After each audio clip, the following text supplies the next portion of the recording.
Welcome to another in our series of Kehillat Israel podcasts. This is a recording of Rabbi Amy Bernstein's weekly Friday morning Torah study.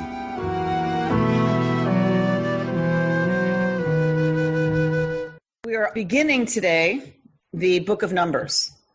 We are leaving, therefore, the book of Leviticus. So had we been in shul and had we had a Torah scroll, we would have gone to the end of the last parsha in the book of Leviticus, and we would have said, Chazak, Chazak, V'nit Chazek. May we be strengthened in our continued search for learning and Torah as we begin the book of Numbers. The book of Leviticus was all about the details. The book of Leviticus was a book of instruction. It's a manual. This is how you do everything that you need to do as Israelites to keep the relationship with the divine such that you're good, that the divine presence can rest in the Mishkan, that the Israelites were told exactly how to build. They followed the specifications exactly. So it's very, very detailed, the entire book of Leviticus. How do you diagnose this? How do you know someone has tzara'at?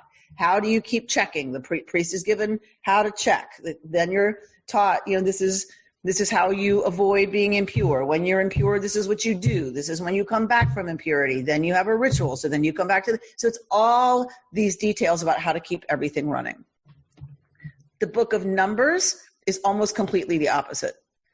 So the book of Numbers is the word Bamidbar. Actually, all Hebrew titles for the books of the Bible come from the first usable word in the text.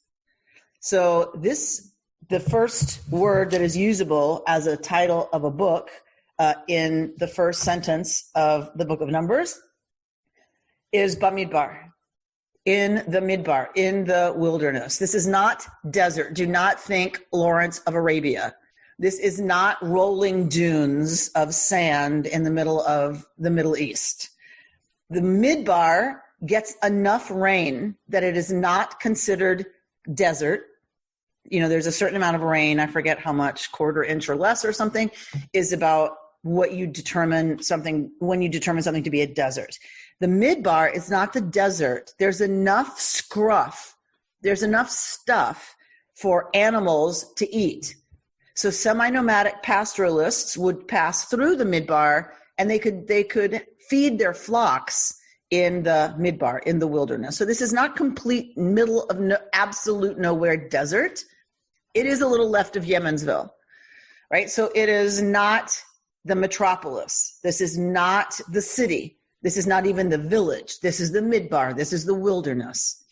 We know, beginning this book, that something's going to happen fairly soon that is going to render this a 38-year, we're starting at year 2 today in the book of Numbers. So it's going to be 38 years of dying. That's what's going to happen. This generation is condemned to die in the wilderness. And that means the entire book of Numbers is really about that generation dying. That's their job. Their job is to die. So from the beginning, where we start now, till the end, when they take a census right before entering the land, it's 38 years and an entire generation disappears into the sand. So Professor Aviva Zorenberg writes that in some ways this is a book of failure, right? In some way, this is a book about disappearance. This is a book about everybody's gone by the end of this story. Their only job is to die. So that's a pretty depressing way to look at it. And because they're going to wander for 40 years, they keep coming back through the same places. So what starts as a journey this way, like we're going to go from here to the promised land, and it shouldn't take that long. That journey becomes instead the book of Numbers, which is circuitous, right? They keep going back through different places because where are they going to go? They can't go to the promised land. They got forbidden, this generation, from that. So instead of it being a straight path from liberation to building the society based on Torah values, instead of that, which is what it was supposed to be, it's 38 years of this generation wandering in the Midbar until they die and the next generation is ready to enter the promised land with the book of Joshua. Doesn't even happen right at the end of Torah. End of Torah is Moshe looking over at the promised land, right? They're still on this side of the Jordan at the end of the book of Deuteronomy. It is Joshua who will lead them into battle, according to our sacred mythology, lead them into battle to conquer the promised land. All right. So that's where we're at. We're coming out of this manual about this is how you do it, and we're coming to now the beginning of the book of Numbers. They've received Torah, they've built the Mishkan, they got everything up and running.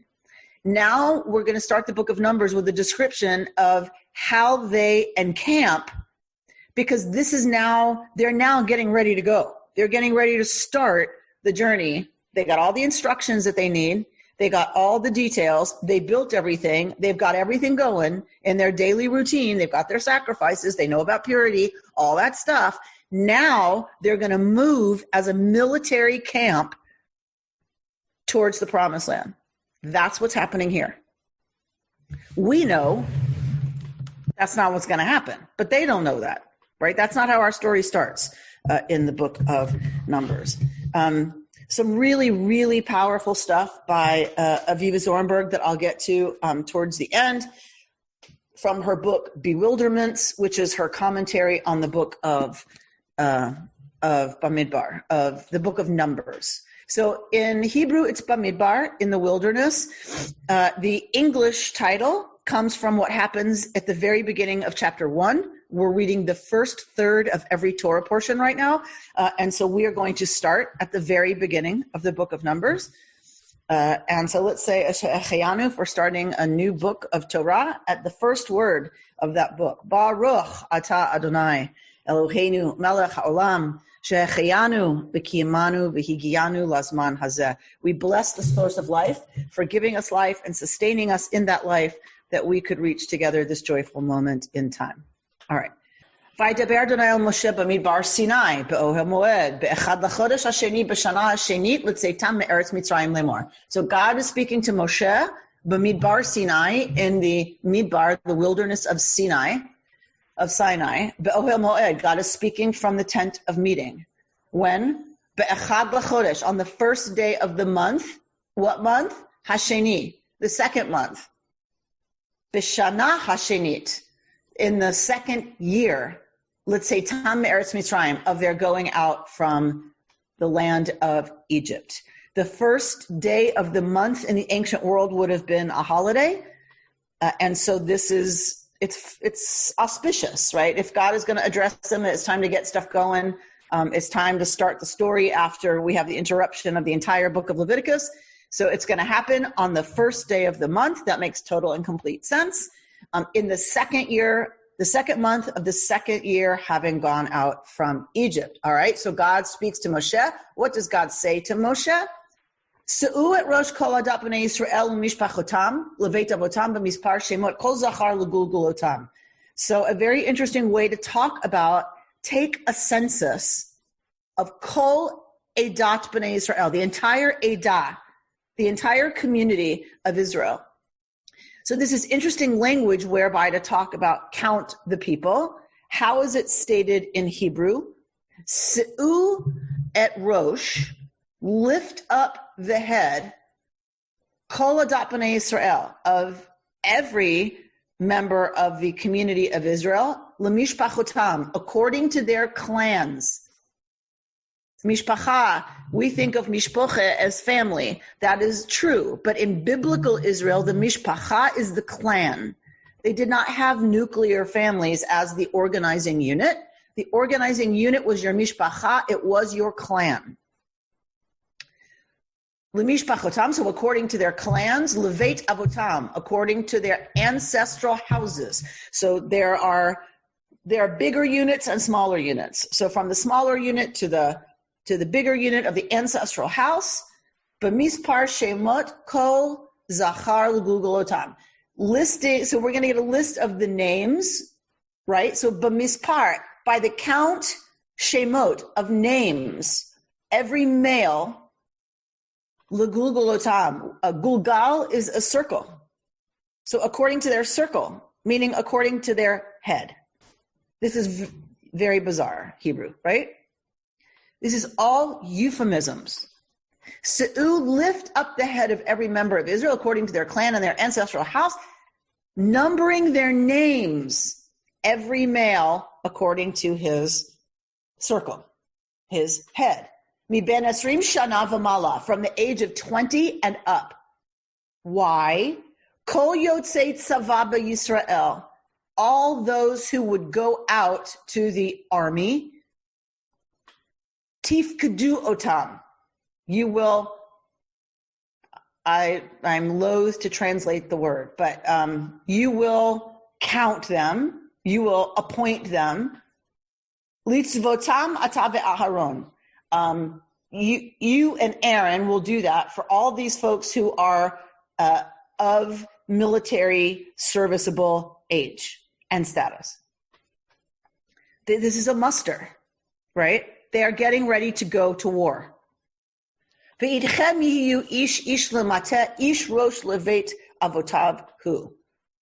Again, very tangled Hebrew. And with y'all shall be person by person according to their tribe. Right now we get another word for another kinship group, which is mateh, tribe. Each one, rosh levet avotavhu, who's the head of their household. What does this mean?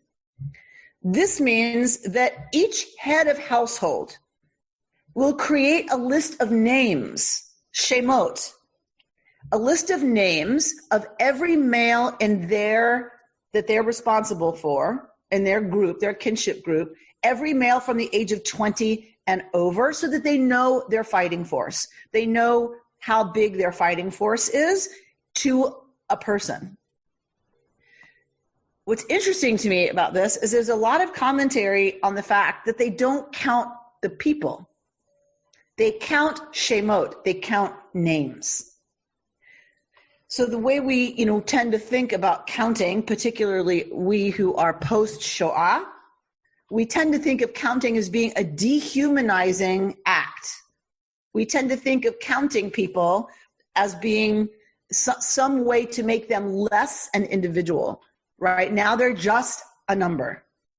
They're just a part of a total, and they're not unique individuals. And the rabbis really love to point out in all kinds of beautiful midrashim, they point out that just the language of Torah, Se'u et rosh kol adat b'nai Israel, lift up the head of every member of Israel. Just that language is talking in language that is respectful of people. It is dignifying this kind of counting. And then they point to this word in verse 3, tifkedu otam.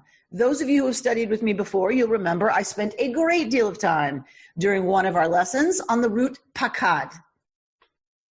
Pei, kuf, dalid. When you see this root, pei, kuf, dalid, it comes from pakad, to notice, to appoint. To give someone a tafkid is to give someone a role. So this word for counting is actually not about just counting, like there's 7 of you and not 8. Tifkedu otam. You are counting them in order to give them a role. And that giving them a job, giving them a role is a dignifying thing. When we come to the Amidah, we come to the Tefillah, the blessing that we say is Magain, right? We talk about God as being Magain Avraham, that God is the shield, like Magain David. God is Magain Avraham, the shield of Avraham. And then when we wanted to gender equalize the bracha, when we wanted to make the prayer gender inclusive, they added our foremothers. And what do they say about Sarah? What does God do? Sarah, pokad Sarah. This word. God pokades Sarah, meaning God took notice of Sarah. And what happens when God takes notice of Sarah? She conceives Isaac. So pokading on God's part is always a good thing. If God pokades you, that's good. There's other ways God can take notice of you in Hebrew that's not good, that you do not want, right? But this one is good, pokading. All right, so this whole idea is that these people are given a role. They're given a job. That this is an army encampment. This is going to be a military expedition. So they need people who can guard the vulnerable, who can guard the young and the elders and the weak and the females, presumably. And so you have to count who you have in your force. They are going to be given a tafkid. They are going to be given a role. Ve'ele shemot ha'anashim asher ya'amdu itchem. LeRuven, Eliezer, Ben Shedeur. So we're going to now get a list of the names. Just in case we were to think Torah is only interested in totals, it's not true. Here are the names, right, of the heads of all of these households. Very interesting names, as you can see. Shimon Shlumiel Ben Suri Shaddai. That is a mouthful. Poor guy. I hope they went by his initials. Yehuda Nachshon Ben Aminadav. Yisachar Netanel Ben Suar. Lezvulun Eliezer Ben Cholen. Livnei Yosef LeEphraim Elishama Ben Amihud. Limenashe Gamliel Ben Pedatzor. Levinyamin, blah, blah, blah, blah, blah, blah, blah, blah, blah. Verse 16, we have a Greek tiv, right? So it's written one way. We read it another way. Eile Kru'e, we don't read Kuf Resh Yud Aleph Yud. We read instead Kuf Resh Vav Aleph Yud, which you see there in the brackets. So it's written in the Torah one way, but in the brackets you have a ktiv. You have the Kri. You have the way we actually read it when we read Torah. So probably a scribal error. When Torah was being copied, before we had the Gutenberg press, it had to be done all by hand. Still, as you know, Sefer Torah must be written by hand. That means mistakes. You make a yud a little bit longer and you can't tell if it's a vav or a yud.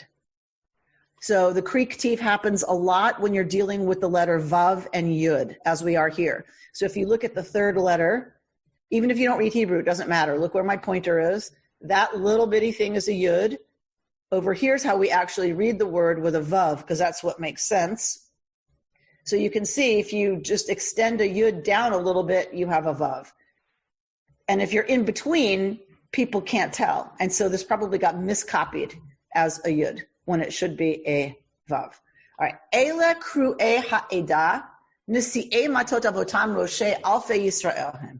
So these are the appointed leaders, right? The nasi of each mateh, the nasi, the leaders of matot, the tribes. So here we get, it's interesting, they don't translate this, Alfei Yisrael, a lot of people translate Elef as 1,000. So the thousands of Israelites. We think Elef actually means something more like a unit, a military unit. If you start using Torah's numbers by if you call Elef 1,000, then when we get all these numbers, when they count them, it's ridiculously huge, and there's no way a contingent that large could have even imagine them supporting themselves in the desert, in the Midbar. There's just not enough food, etc. So probably means something more like a military unit, although some scholars want to argue that this is how Torah, like all ancient mythology, brags about its history by exaggerating the numbers of Israelites that were involved. So they got all the names, right? The names of those aged 20 years and over being listed head by head. Again, they're not counting just the people, they're counting their names. And so kind of this idea that, again, each person has a name. Each person is an individual. They count those names. They don't just count bodies. Ka'asher tziva Adonai Moshe vayif kedem Bamidbar Sinai. So they did this just as God commanded Moshe vayif kedem, and they gave them roles. They appointed them Bamidbar Sinai or counted them. That word means all those things. Bamidbar Sinai, in the desert of in the wilderness of Sinai. So here we get a number, start to get numbers. As you see, from the tribe of Reuben alone, 46,500. It does not make sense that it's 1,000. It's probably, right, 46 units, military units. 59 from Simeon, 59,300. 45,650 from God. 74,600 from Judah. These numbers are just outrageous. 54,400 from Yisachar. There's no way this many people, right? Nobody would have imagined that they could have supported themselves. Of course, God feeds them with manna, so there is a way to look at this, that they do in fact mean thousands here, and they do in fact mean that God supported that entire Edah, that entire group. If these are just the males, 20 years old and older, imagine how many people we're talking about. If there's 40,000 from Ephraim, there's at least that many women, right? So now you're talking 80,000. Now what about people under that age? So it's just, these numbers just don't make any sense unless you want them to be huge, magical, mythical numbers that God miraculously, because God is God, is able to feed and sustain in the Midbar for their 38 years. All who enrolled came to 600,000, as you can see here, 3,550. So we get a total number here. The Levites were not recorded among them by their ancestral tribe right now. Why? Because the Levites don't go out to war, right? The Levites have the business of protecting the Mishkan. They have a different job. Hefked et haleviim. So look at verse 50. You, meaning Moshe, hafked et haleviim al Mishkan ha'edut. You're going to give them a job. You're going to appoint them. And so you need to count them too, right? But they're appointed where? Al Mishkan ha'edut, over the tabernacle of witnessing, ve'al kol kelav, and over all its vessels, ve'al kol asherlo, and everything that pertains to it. Hema yis'u et Mishkan ve'al kol kelav. They are going to be carrying. So, Se'u et Rosh Kol Bnei Israel, lift up the head of every member of Israel. Here we get the word Yis'u. They will lift up. What are they going to lift up? All of the Mishkan, the tabernacle, and all of its appurtenances, and its vessels and all of that stuff, right? And they are going to be Saviv la Mishkan Yachanu. They're going to be camping Saviv, around la Mishkan, the Mishkan. Uvin soa hamishkan yoridu oto halaviim. And when the vines, uvin soa hamishkan, when the mishkan goes forth, the Leviim will take it down. And when it's supposed to be put up again, the Levites, it says yakimu oto, they will lift it up. They will set it up, right? Because any encroachment is punishable by death. Okay. After this, we're going to get a huge description of the way they were to camp around the Mishkan under their different degel. Each of them has a degel, a banner, and they were to be camped in a certain order around the Mishkan under each of their banners. So far, do we have any concerns or any comments or any questions? Elena? I was very surprised by the age 20 being the age that men began to fight. I would have assumed that it would be 17, 16. Right? Yeah. No commentary about why that is? It's not that big a difference. I mean, in Athens, it was 18. Oh. So like 18, 20 is not that different. It seems Torah gives them a couple more years. Ancient Israel, it seems, gave them a few more years. The age of conscription in the ancient Near East ranged from younger to, I don't know if there's anyone older than ancient Israel in terms of when they start conscription. But in ancient Israel, clearly it was age 20. They give them an adolescence. Maybe even an extended adolescence. George Wolcon has a question. I was upset in your beginning when you talked about the only job was of the Israelites was to die. A much more optimistic one is to beget a new generation, so that they could go into Canaan, to the Israel in a new. Okay, and not that I ever want to crush an optimist's way of looking at anything. Don't get me wrong, but the reason Zorenberg's talking that way, that it's a book about their only job is to die, is because they were supposed to go into the promised land. They weren't supposed to just raise up another generation. They were supposed to go. They're on their way right now. What we just read, they're on their way to the promised land. They blow it. They were supposed to just keep going till they got to the border, fight, take the land, and settle. That's what we have here, is a description of setting out to do that. They blow it. And because they blow it, now they're not gonna continue on that journey. Now they're just gonna keep circling around in the midbar till they die. That's all they have left to do, is die. Now, do they raise up another generation? Yes. But they would have done that anyway. They would have done that presumably in the land, but they're not going to get there. Yeah, but they did not know that. They did not know that right now. Right. They don't know it yet. Correct. We start in optimism, and it doesn't take too long before they blow it.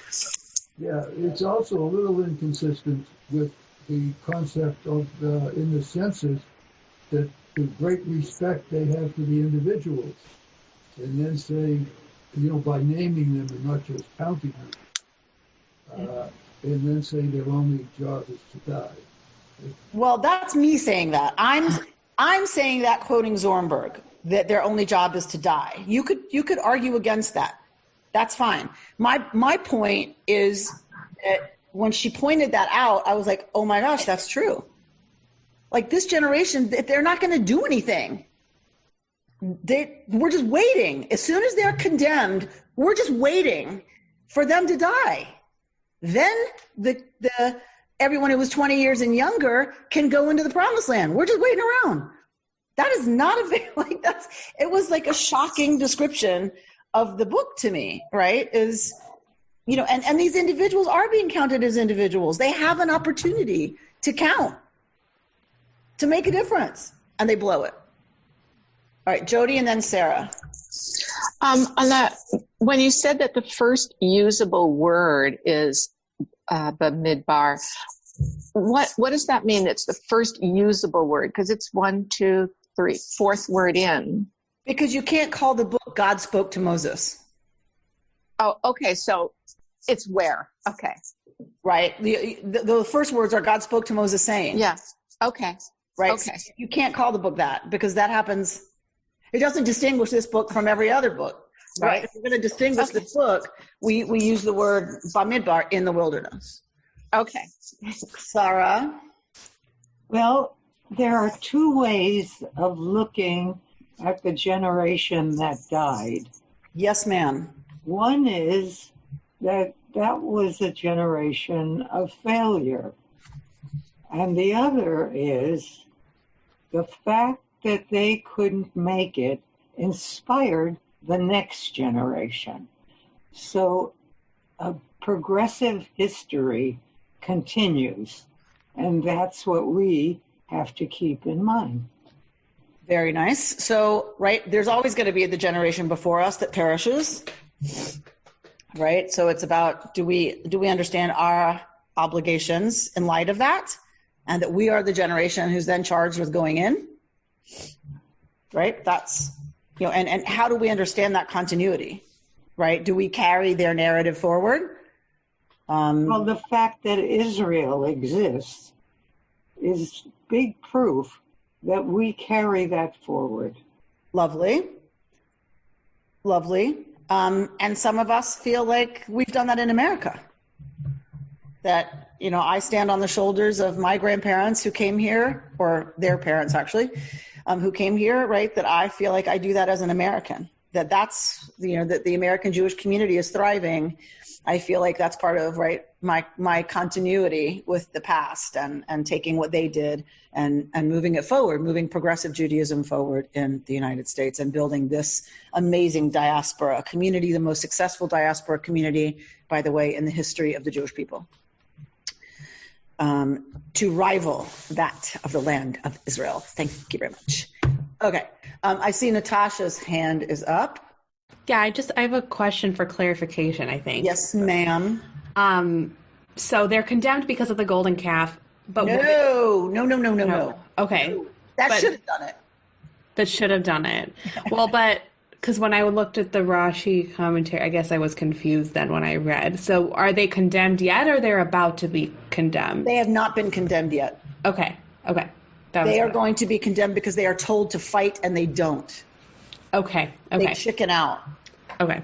And God says, are you kidding me right now? But we don't know that if you have just started reading the Torah, you don't know that yet, that Correct. They're going to be condemned. Okay. Correct. But we know that from having read it before. Correct. Okay. Got it. So that's why, thank you for the clarification question. That is why I love Zornberg, because we're reading it through the lens of people who've read it before. We know as we begin this book, and they're setting up the camp as a war camp because they're going to go, crush the Canaanites.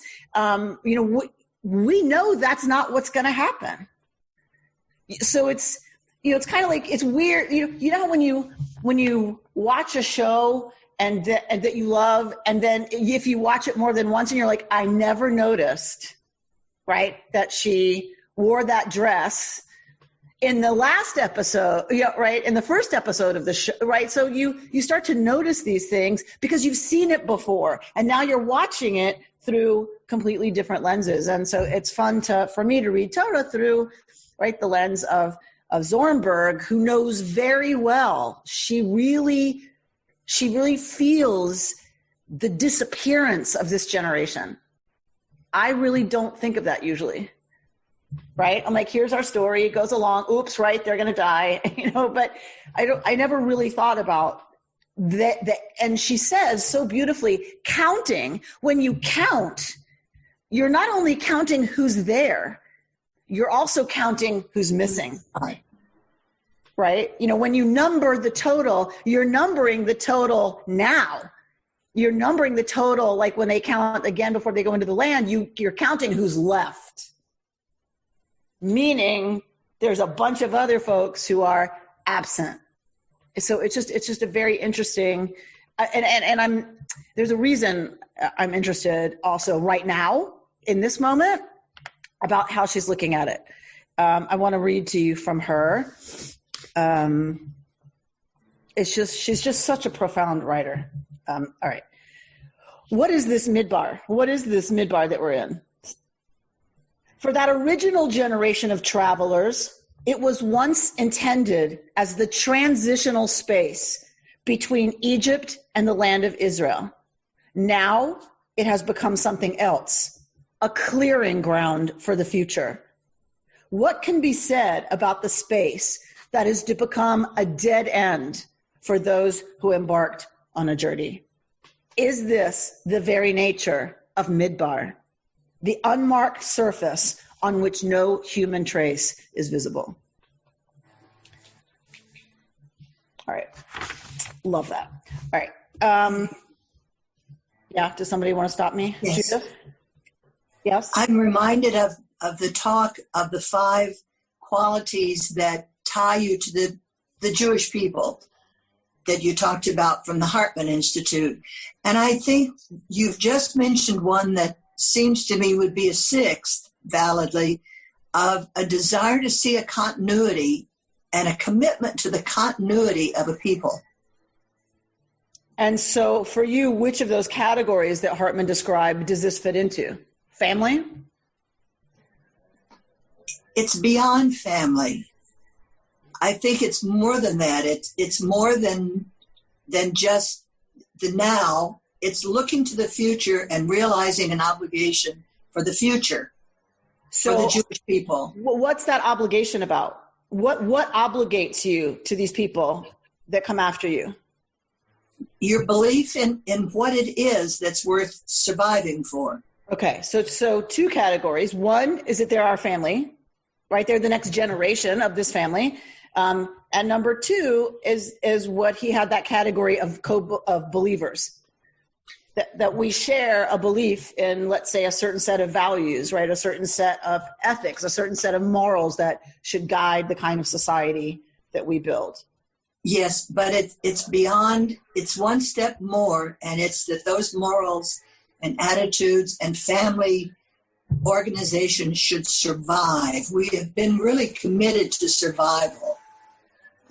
And we've seen evidence where our survival has been so threatened, and we've pursued survival diligently through all the centuries.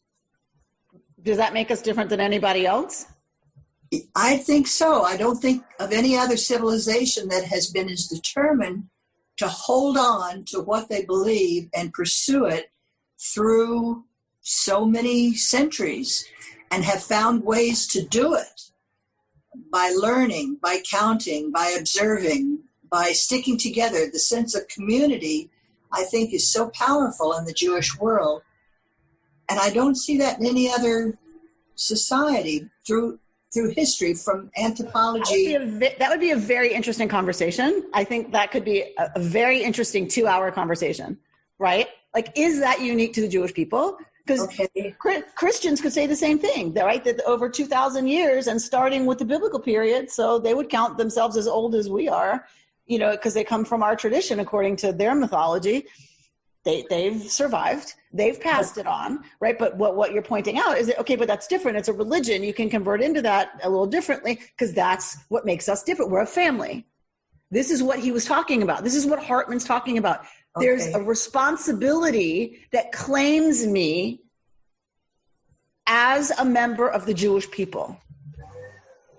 Right? Yes. I can't articulate it by I believe this and therefore I am loyal to this group. It's I belong to this group. And it has a claim on me. The previous generations, the next generation, have a claim on me that is about something beyond a voluntary, I'll sign up because I agree with what the teachings are. Or I agree, right? Like it's beyond that. There's a claim that we feel that is about being obligated. For continuity. Yes. That's right. And that's different. Right. So yes. So that's where I say Jewish peoplehood is that's what Mordechai Kaplan said. Right? Funny that I'm a Reconstructionist rabbi. So Kaplan said that is what distinguishes the Jewish people, is that we are a people. And that part of what binds us to the generations before and wanting the continuity for the generations to come is the language, the food, the art, the expression, the sense of humor, our history, our mythological history, our way of looking at the world. That is what is unique and defining about us, is that we are a people with a religious civilization. Yes, but it's not necessarily a list of rules. No. It's the community sense. Right. That's so powerful. Right. That's what Kaplan says defines us and makes us different than other religious civilizations. It's not a list of rules that if you agree with them, I'm in. And if I don't, I'm out. It doesn't work like that. No. Right? There's a claim on us that we belong to this people, and that has obligations associated with it that are not about belief. That is not about consumerism, like what you can do for me. Right. It's about being a family. And he doesn't mean blood in that sense. He means the claim of family, right, on us. So I'm glad it doesn't mean blood. Yeah, no, and he said that. He was very clear about that, that it's different than that. It's not unrelated to that, but it's not defined by that, right? Our sense of obligation to the next generation is not just because my genes will survive. Right. Do you feel that that's a somewhat extended statement from what Daniel Hartman claimed? It's a bit fuller fleshed out. I think a lot of Hartman is actually Reconstructionist. Sounds like it. They quote Kaplan a lot. I really think they are very much Reconstructionists. Brent, did you have your hand up? Yes. Go ahead. You mentioned earlier, and we've all read how the Jews were in the wilderness for 40 years before they went to Israel. How did they know that it was their time to go into Israel? Because God told them. He told them, okay. Yeah, it's time. Get your act together. Joshua's going to lead them into battle. It's time. And Moses was deceased by then. Dead now. He dies at the end of the book of Deuteronomy after having publicly charged, he puts his hands on Joshua and publicly makes Joshua the leader so that there's continuity, so that nobody doubts, right, that it's God's choice. And Moshe approves. It's Moshe, what is it? I approve this at, right? So Moshe has to endorse the choice publicly. So after he does that, he goes up to the mountain and dies. Lo kam b'Yisrael k'Moshe od, and never again did there arise in Israel a leader, a prophet like Moshe. That's the end of the 5 books.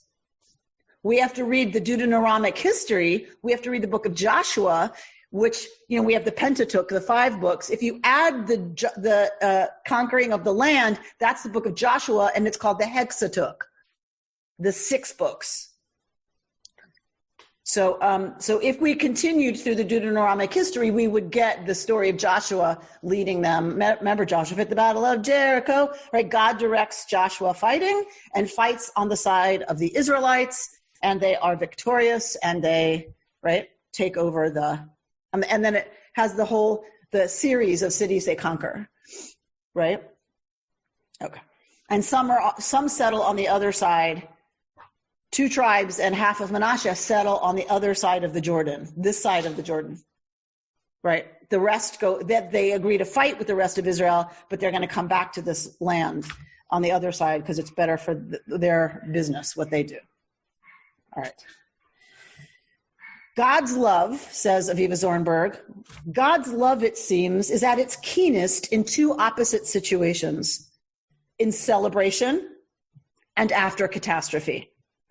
Counting punctuates both presence and absence. It is a way of paying attention, right? This word pokad. She's picking up on the word pokad. It is a way of paying attention. For Rashi, loving attention to the individual within society. It is striking that the word pakad, which is used some 20 times to refer to the act of registering in the census, generates a larger field of meaning that includes paying attention, appointing, visiting, seeking, desiring, being interested, as well as depositing, committing, and trusting. These are all senses of the word pakad. At the same time, pakad refers to absence. It attends to a loss. For example, after the battle against the Midianites at the end of the book, the Pekudim, those appointed to count the survivors, report to Moshe, your servants have made a check of the warriors in our charge, and not one of us is nifkad. Not one of us is missing, meaning absent. So I was thinking about this in terms of COVID-19. And so I was talking last night, at our annual meeting and giving a Bamidbar Torah, talking a little bit about where we've moved out of the book of Leviticus in terms of this whole pandemic. We've moved out of, okay, I wear a mask. Where do I get a mask? How do I get groceries? Do I buy them myself? Do I do Instacart? How do I do Instacart? How do I raise my hand on Zoom? How do I wash my hands? Who knew we didn't know how to wash our hands, right? So until now, right? And so how does it live on surfaces? What does that mean, right? Do I wear gloves but what then if I touch my cell phone? That's the book of Leviticus. Take your gloves off before you touch your cell phone. Don't touch your face. Take off the gloves before you touch the door handle of your car, right? Blah, blah, blah, blah, blah. That's Leviticus. Diagnosing, preventing, figuring out everything we have to figure out, how to get everything running, the groceries, the whatever it is, your housekeeper, do they come? Do they not? Do they wear a mask? Do they not? The whole business is the book of Leviticus. Now, here we are at what some people are calling the endurance phase of the pandemic, of the quarantine. We're now in this place of numbers. We are now in the wide open of the Midbar with no map, no understanding of the plan. We, like the Israelites, thought this was going to be a pretty straightforward affair, right? You just go through it. We'll be on lockdown. Remember when remember 86 years ago when we locked down, right? Lori Hasenkamp said, yeah, this is March 85th, which I think is hilarious. It is right. Today is March 86th. So remember we stopped in mid-March. None of us thought. Who thought it was going to be 10 weeks? And we know it's going to go on more than that, right? None of us, when we shut down KI, thought it was going to be 3 months of lockdown. Nobody thought that. It was a pretty straightforward affair. We're going to shut down, blah, blah, blah. Everything will get handled. They'll do what they need to do. We're not there anymore. We are now at the place of, uh-oh, right? We're at the place of, there doesn't seem to be a plan. There doesn't seem to be a whole lot of guidance. I just got off the friggin' Zoom call with the governor's office going, what changed? What changed that you now are going to open houses of worship? Nothing's changed. Like, we're still sitting here with no vaccine. We're sitting here with no treatments. We're sitting here with no ability to guess how this disease is going to hit each individual. Who knew it was going to do this to kids? Who knew it was going to do that to certain adults? Nobody knows, and nobody knew. We are in the book of Bamidbar. We are in the wilderness, and it's going to be a lot longer than we thought, right? This time in the Midbar is a lot longer than we bargained for. And in that sense, Zornberg's also trying to really take in. So when I look at CNN every day, I can't help it. I just can't help it. I look at it every day. And every day they've got that column on the right, that says how many cases worldwide and how many deaths. And then they say in the U.S., how many cases, how many deaths. First of all, I just ignore the cases because there's no testing, really. So those numbers are meaningless. But that number that is now at 92 something? 92,000? That's what Aviva Zornberg's talking about, I think. And when Anderson Cooper highlights those people, some of those people who have died this week, what he's doing is this. He's saying that in the counting, it's also about absence. And in a number like 92,000, let us not lose the understanding that each one of those numbers was an individual, was someone with a life, a history, a family, someone who had teachers and parents and, contributed or didn't to the community in this way or that way. They had their own biological quirks. They had their own biographical challenges, their own talents, their own abilities, their own places they blew it. That every single one of those 92,000 people was a universe unto itself, says our Torah, was a world unto itself. For me, was the entire world created, we're supposed to believe. And that when one person is destroyed, it's like destroying the whole world. That's why Adam was created alone in the beginning, say the rabbis, to let us know every single human being is an entire universe, is an entire world. And so it just struck me, this counting that we're doing, 92,000 people. Is it just a number? I worry that we're not as attached as we should be to, because we're not seeing bodies, right? I think we should be seeing some more bodies, frankly, because then I'm not so sure these places would be so eager to open up. Really? What's changed about the danger to the people that you're wanting to bring into that building? You say you're bringing them in because you want to serve them. How do you serve them? By putting their lives and health at risk and encouraging that. So I was just very aware of that in reading Zornberg at this time of quarantine. The other one is the sense of being kind of lost. The sense the desert is a place, the Midbar is a place where there's no casinos. people, right? There's no mall. There's nothing to do. There's nowhere to go. They're going to just be circling around from camp to camp to camp for 38 years. I don't know about you, but it's starting to feel like quarantine has been 38 years. You know what I would give to go to TJ Maxx right now? You have any idea what I would give to go to TJ Maxx right now?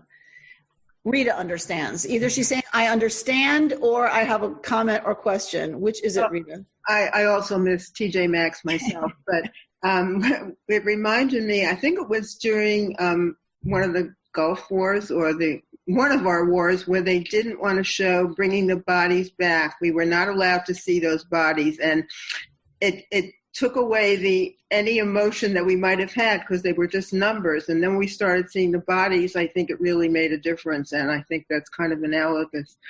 Thank you, Rita, because I feel like it affirms, right? Of course, I don't mean to be gross about wanting to see bodies. I hope you know what I mean. I mean, we are being protected from the horror that this number of deaths. And I think as long as we don't have to face those bodies coming home in caskets, or going, to the morgue and being stacked up in a fridge outside, as long as we don't have to really confront that, I think there are people who are making really bad decisions in these states that are opening up. I hope I'm wrong. Believe me, I will be the first to jump up and down with joy if I am wrong. But I'm very worried that people are making really stupid choices and rushing out to bars and crowded places like that, because it's their right. And I'm very afraid that we're not really dealing with and getting the impact of this. All right. In commanding a census, writes Zornberg, God asks them to account for the many others, to acknowledge that they count, to note their presences and absences. This is to take place in the wilderness, where skepticism undermines experience. The camp, numbered and ordered and bannered in tribal units surrounding God's tabernacle, is to move through the wilderness as a gesture precisely of trust, of an almost flamboyant constancy and coherence. But how does this gesture affect the wilderness reality, and how do those two realities meet each other? We are in a place of inexperience, of skepticism, right? Of doubt. And what starts happening with these people? What starts happening pretty soon? Complaining. Next comes the complaining, right? Next comes, we don't have this, we don't have that. I want meat. I haven't had a steak in months, right? And God says, you want steak? I'm going to give you steak. I'm going to give you quail till it's coming out your nostrils, right? Is God's response. God has had it soon. Doesn't take long. We're in that place. And when we're in that place of being lost and feeling skeptical, and there doesn't feel like there's a great plan here, and we have no experience of this, and we don't know what to do, and there's no shopping, and there's no distractions, there's not a good meal to look forward to at a restaurant with a nice white tablecloth. When there isn't that stuff, we start to get panicky and anxious, and we start to grumble. And I'm going to see the entire story of the book of Bamidbar differently through the eyes of the pandemic, through the eyes of all of us being at home in an unprecedented situation, not knowing when it's going to be over, not knowing when it's going to end, not knowing, just the not knowing, and the incredible, sometimes boredom of it. March 86th. We've had 86 days of the same month happening, right? We laugh at KI and call it Groundhog Day. It's we wake up and we turn on Zoom and do our meetings, and that all day, every day. All right. I want to read to you from Rabbi Michael Strassfeld. He says, the Hebrew name for our book is Bamidbar, in the desert. After receiving the Torah at Sinai and building the portable sanctuary, the Israelites are finally ready to make the journey to the promised land. They expect to get there quickly, but find themselves Bamidbar, wandering in the desert. A desert lacks landmarks. The way ahead is unclear. Mirages can lead you astray. Some complain about the hardships in the desert and want to return to Egypt. Some have already rushed ahead with disastrous results. We too have entered a desert, the wilderness of the coronavirus. We too thought we would soon find our way through to the other side. Now we feel like lost wanderers in a strange and threatening land. We would happily follow any path that would lead us through, but there are no clear road signs. Then he goes into this lovely little piece on davar, but I'm coming down to this paragraph, the desert. So now he's going to talk about, but there are other things in the desert, right? For Zornberg, yes, it's a place of death for sure and of disappearance. But he says the desert has mana, moments of unexpected grace, when people make noise nightly to thank the healthcare workers. It has burning bushes that urge us to slow down enough to see the miracle of a bush or a life on fire, but that is not consumed. We are meant to be not wanderers, but wanderers, knowing that all journeys travel toward an untrodden landscape known as the future. What shall we pack in our bags for this journey? What is the davar, the inspiring word or a cherished thing, such as love or hope, that we can bring with us? What is the generosity of heart that each of us will offer to build the sanctuary, society that will accompany us on our way? What is our Torah, our teaching? V'dibarta, you shall speak them, when feeling at home and when adventuring on the road, when you feel downhearted and when you stand up against injustice. These words shall be expressed by your actions, be the vision in your eyes. They shall be the themes of welcome to your home and be made of the new gates you shall open up. A beautiful, beautiful piece by a beautiful human being, Rabbi Michael Strassfeld of the Jewish Catalog fame. You've been listening to Rabbi Amy Bernstein's Friday morning Torah study from Kehillat Israel in Pacific Palisades, California. For more information, go to our website, www.ourki.org.